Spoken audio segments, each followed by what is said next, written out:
Bismillahirrahmanirrahim. Assalamualaikum warahmatullahi wabarakatuh. Perkenalkan, nama saya Ridwan Pamunti Sikombong, NPM 211230117 dari kelas 12C.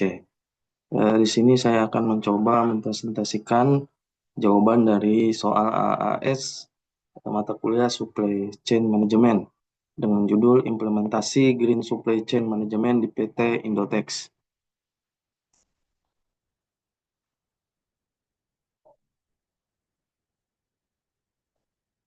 Deskripsi masalah pertama yaitu PT Indotex menghasilkan 1.500 eh, ton limbah cair per tahun, terutama dari pewarnaan dan pencucian kain.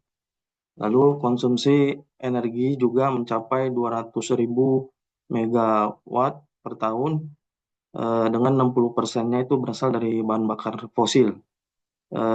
Ketiga yaitu regulasi lingkungan semakin ketat dan tekanan dari konsumen untuk produk ramah lingkungan juga meningkat. Tantangan utamanya yaitu mengurangi emisi karbon, mengelola limbah, dan meningkatkan efisiensi energi tanpa mengorbankan profitabilitas. Kronologi masalahnya yaitu dari 2018 sampai dengan tahun 2020 itu terjadi peningkatan global terhadap produk tekstil ramah lingkungan. Lalu tahun 2021 pemerintah menerapkan kebijakan ketat tentang limbah industri dan emisi karbon. Tahun 2022 PT Indotex mendapatkan sanksi karena pencemaran sungai akibat limbah produksi. Tahun 2023 PT Indotex mulai mempertimbangkan implementasi GSCM atau Green Supply Chain Management dengan investasi pada teknologi ramah lingkungan. Tahun 2024 uji coba sistem daur ulang air dan energi terbarukan, namun menghadapi kendala biaya dan efisiensi.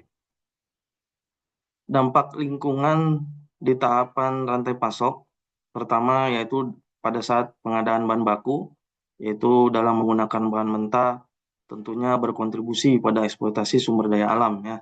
Lalu di tahapan proses produksi, menghasilkan emisi karbon tinggi, limbah cair dari pewarnaan dan pencucian kain. Di dalam proses distribusi juga terdapat penggunaan bahan bakar fosil dalam transportasi menambah yaitu jejak emisi karbon ya. Lalu dari proses konsumen, setelah digunakan limbah tekstil dari bahan bekas yang tidak didaur ulang.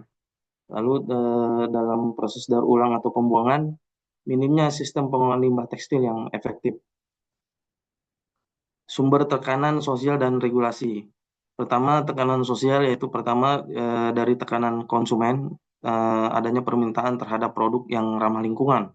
Sedangkan tekanan dari investor memberikan preferensi investasi pada perusahaan yang berkelanjutan.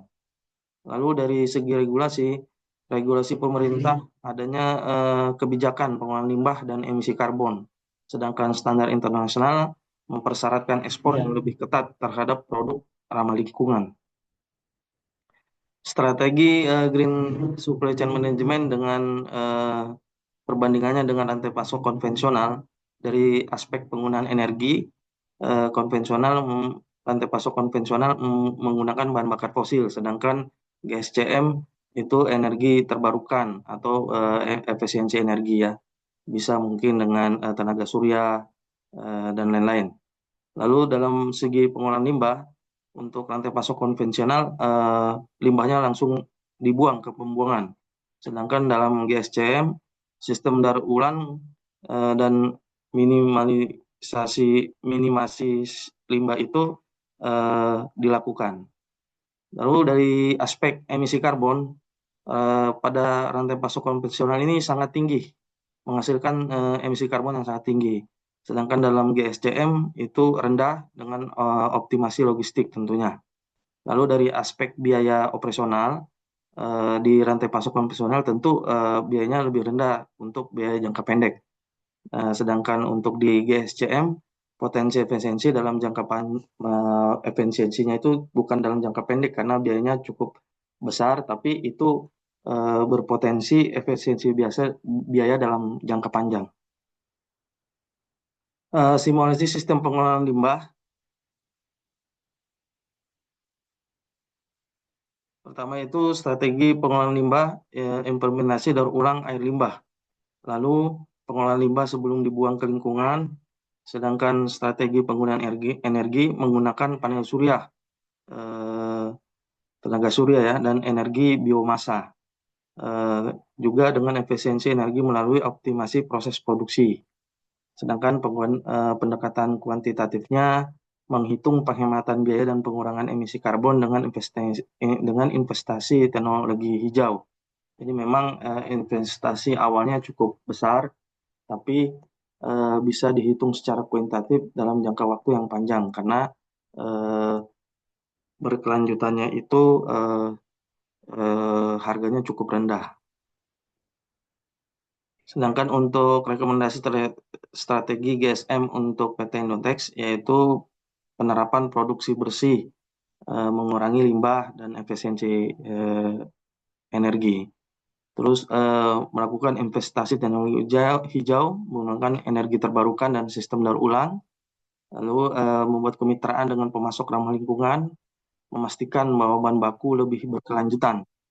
Lalu penguatan kebijakan lingkungan perusahaan menyesuaikan dengan kebijakan pemerintah atau regulasi pemerintah dan standar internasional ya atau global. Lalu juga melakukan edukasi konsumen dan pegawai agar meningkatkan kesadaran akan berkelanjutan untuk semua stakeholder.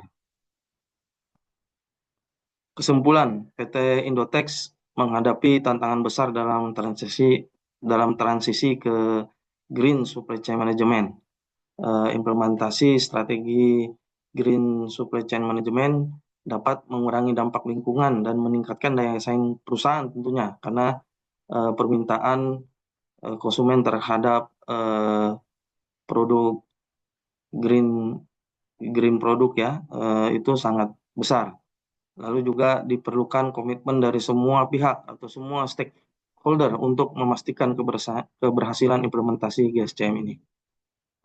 Demikian presentasi singkat saya.